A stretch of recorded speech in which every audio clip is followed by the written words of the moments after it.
J'ai tout de suite une question pour vous. Est-ce que vous vous sentiriez à l'aise de dire à quelqu'un, tu sais, j'ai plusieurs personnalités en moi?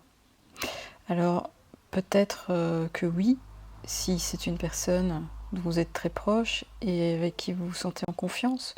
Mais sinon, généralement, on doit bien reconnaître que le fait de dire qu'on a plusieurs personnalités, ça suscite plutôt de la méfiance, voire même de la peur, hein. Quand on y réfléchit, ça peut vraiment se comprendre, parce que dans nos relations de toute nature, que ce soit des relations amicales, des relations professionnelles ou autres, on aime bien trouver une certaine cohérence dans les comportements.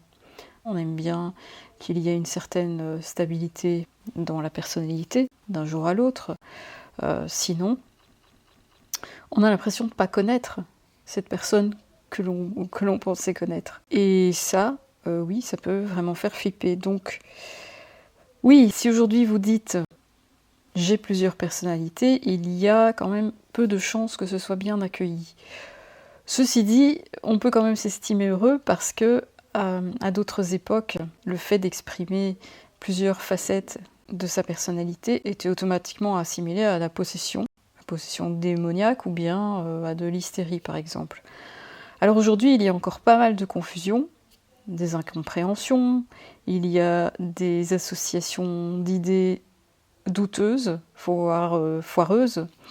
L'exemple typique, hein, c'est d'associer la personnalité multiple à la schizophrénie ou aux troubles bipolaires par exemple. Il y a aussi un autre exemple très fréquent, mais ça je vous en parlerai dans une prochaine vidéo parce que ça sera un sujet complet. Alors tout ça évidemment, ça ne vous simplifie pas les choses, ça ne vous simplifie pas la vie, parce que comment voulez-vous vous sentir à l'aise de confier que vous avez plusieurs personnalités en vous, quand vous savez très bien que dans la tête des gens, ça risque de déraper et de générer des images complètement décalées par rapport à la réalité, par rapport à ce que vous vivez vraiment. La camisole n'est pas loin, et vous pouvez vous dire que vous auriez mieux fait de garder ça pour vous. Bon.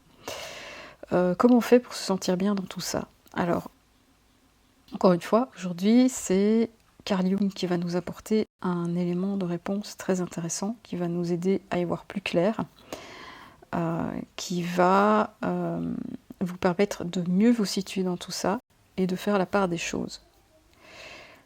On est au début du XXe siècle. À l'époque, le fait d'exprimer différentes personnalités aboutit toujours à une conclusion de même nature. Il s'agit d'une pathologie et il faut se faire soigner. Mais c'est sans compter sur Carl Jung qui, comme souvent, arrive avec une nouvelle vision.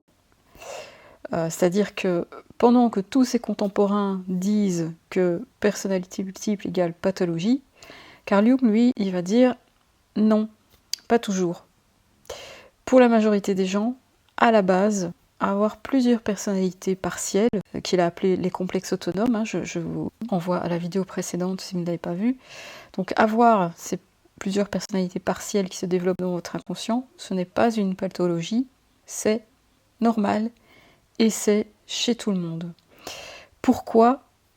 Parce que tout le monde vit des événements à forte charge émotionnelle.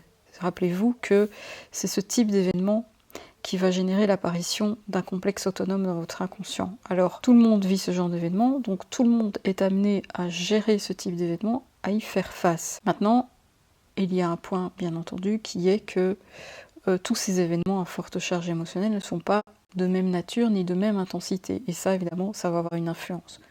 Bon, ça c'est encore un autre sujet. Maintenant, ce que je veux vous dire, c'est que il y a une façon très courante et présente, voilà, à peu près chez tout le monde, de gérer, de faire face à ce type d'événements, et c'est ce système de création de personnalité partielle dans votre inconscient. C'est un processus, en fait, qui existe pour vous éviter de péter les plombs, hein, c'est une sorte de soupape, si vous voulez. C'est en fait une stratégie de défense pleine de créativité qui fait pour votre esprit ce que votre système immunitaire fait pour votre corps, tout simplement. Et d'ailleurs, personne n'oserait dire « Non mais moi c'est bon, j'ai pas besoin de système immunitaire, je gère bien tout seul ma santé physique. » Bon, personne ne dirait ça. Par contre, admettre que oui, on a aussi un système immunitaire pour notre santé mentale, ça, et qu'en plus on est bien content de pouvoir en bénéficier, ben, c'est déjà autre chose, hein.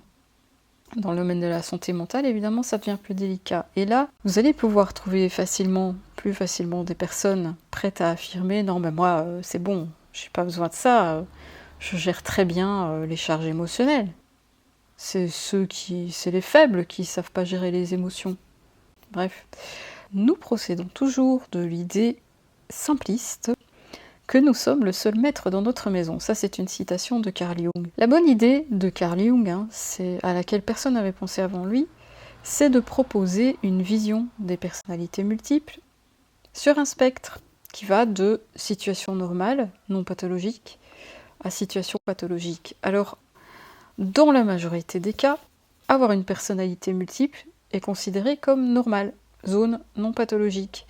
Et quand ça commence à perturber votre vie, quand ça commence à devenir difficile à gérer, quand ça génère des symptômes qui deviennent de plus en plus invalidants, ben voilà, à mesure que ça devient de plus en plus invalidant, on avance de plus en plus vers la zone pathologique. Et dans certains cas, cela nécessite un accompagnement pour se faire aider. Alors, dans la zone pathologique, on retrouve notamment les troubles, hein, tels que le TDI et autres troubles dissociatifs de l'identité, sous plusieurs formes d'expression cependant, plus ou moins invalidantes. C'est un petit peu comme s'il y avait un spectre dans un spectre, si vous voulez, et parfois certaines personnes ont besoin d'accompagnement, d'autres non. Voilà. Et puis après, bien sûr, il y a encore toutes les pathologies plus lourdes, mais je ne vais pas du tout parler de ça ici, tout simplement parce que je n'ai aucune connaissance de ce domaine. Et puis je ne parlerai pas non plus de tout ce qui peut expliquer le caractère plus ou moins lourd des symptômes, parce que ce ne sera tout simplement pas le sujet de la chaîne non plus. Mais en tout cas, voilà, ici, est-ce que vous voyez l'avantage énorme de ce spectre qui nous offre une vision beaucoup plus large et beaucoup plus nuancée aussi hein, de tous les phénomènes de personnalité multiple, en tenant compte de tous les états qui vont de l'état normal, c'est-à-dire non pathologique, au cas les plus lourds. Et ça, franchement, quand on y pense, c'est pas rien. C'est pas rien, parce que, premièrement, ça permet d'arrêter de faire une grosse embouille avec tout ça, de tout mélanger, de mettre tout dans le même panier, et ça vous permet, deuxièmement, aussi, je l'espère, de vous soulager si vous avez l'impression d'avoir plusieurs personnalités en vous et de vous dire qu'à la base c'est quelque chose de tout à fait normal et que c'est même une bonne chose qui est à considérer comme le système immunitaire de votre esprit. Donc, pour répondre à la question titre, est-ce que c'est grave d'avoir une personnalité multiple? La réponse, c'est que dans la majorité des cas, non. Et parfois, ça peut l'être, oui. D'où ma question pour vous aujourd'hui. Bon, je vous en ai déjà posé une tout au début, mais je vous en pose encore une maintenant. Au moment où vous êtes en train de regarder cette vidéo, est-ce que vous parvenez à vous situer sur le spectre des personnalités multiples? Est-ce que vous parvenez au moins à vous situer dans une zone non pathologique, pathologique? Vous n'êtes pas obligé évidemment de me dire dans quelle zone, mais au moins juste dites-moi si vous êtes en mesure d'identifier où vous vous situez. Et d'ailleurs, au passage, je vous remercie pour tous les commentaires hein, que vous m'avez laissés sur la vidéo précédente. J'ai vraiment été surprise, agréablement surprise par toute cette réactivité. Je ne m'y attendais pas, donc ça m'a fait très plaisir. Et merci beaucoup parce que c'est ce genre d'interaction qui me donne vraiment la motivation de continuer à vous proposer de nouvelles vidéos. Donc voilà, merci. Pour en revenir à ma question, là, voilà, peut-être qu'actuellement vous ne savez pas exactement où vous situez, vous avez encore un petit peu du mal à définir ça. Dans ce cas, je vais vous donner une autre idée de question à vous poser pour vous aider à avancer, c'est-à-dire à quel point cela est-il invalidant dans votre vie. Voilà. C'est aussi une excellente occasion pour moi de vous dire où cette chaîne se situe sur le spectre, parce que je vais commencer par vous dire où elle ne se situe pas. En fait, cette chaîne ne se situe pas du tout dans la partie des pathologies, que ce soit TDI ou pathologie plus lourde. Si aujourd'hui, d'ailleurs, si vous vous demandez si vous êtes concerné par le TDI, dans ce cas, je vous oriente vers d'autres chaînes qui sont exclusivement consacrées à ce sujet, où vous trouverez de très bonnes informations. Je vous ai mis quelques liens dans la description, regardez ça. Alors bien entendu, il existe d'autres références. Moi, mon choix est lié évidemment à mes affinités, mais prenez ce qui vous correspond. Et si vous sentez que vous avez besoin d'un accompagnement, évidemment, je vous encourage à chercher l'aide qui vous correspond, bien entendu. Pour ce qui concerne cette chaîne ici, donc, elle se situe, bien entendu, vous l'avez compris, dans la zone avec tous les états non pathologiques, c'est-à-dire à partir du moment où vous n'avez pas besoin d'un accompagnement psychologique. Voilà. Ce qui veut dire qu'en fait, ça concerne la majorité des gens, mais attention, ça ne veut pas dire que les vidéos ici vont pour autant concerner tout le monde. Donc, pour être plus clair, ces vidéos vous concernent uniquement si vous avez envie d'explorer la partie inconsciente de votre personnalité, pour y découvrir des fragments de vous que vous n'avez pas encore identifiés, afin de les conscientiser.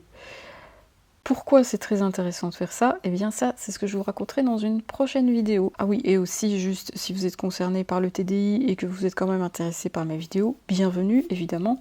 Sachez juste que le TDI ne sera absolument pas le sujet principal de cette chaîne, que je ferai probablement des liens régulièrement, parce qu'évidemment tout cela est très lié, les liens sont vraiment évidents, hein, entre complexe autonome et TDI. Voilà, ce qu'il faut retenir, c'est que je ne suis pas du tout dans une démarche d'accompagnement psychologique, je suis plutôt dans une démarche d'accompagnement créatif. Oui, je vais vous proposer plutôt ça, des expériences créatives pour explorer votre la partie inconsciente de votre personnalité. Et d'ailleurs, vous avez peut-être remarqué le choix du nom de la chaîne avec le mot mosaïque, parce que pour moi, le symbole de la mosaïque était idéal, très parlant pour représenter mon approche du sujet, c'est-à-dire que quand vous regardez une mosaïque, il s'agit d'un ensemble de plein de petits fragments. Si vous regardez les fragments individuellement, vous constaterez que chacun a une couleur, une forme, une matière. Chaque fragment a son identité propre. Et l'idée, ça va être de les assembler pour composer un tout harmonieux. Et ça, c'est exactement ce que j'ai envie de vous proposer de faire avec votre personnalité. Et si cette approche vous tente, eh bien, bienvenue sur cette chaîne. Et au plaisir de vous retrouver la prochaine fois. À bientôt.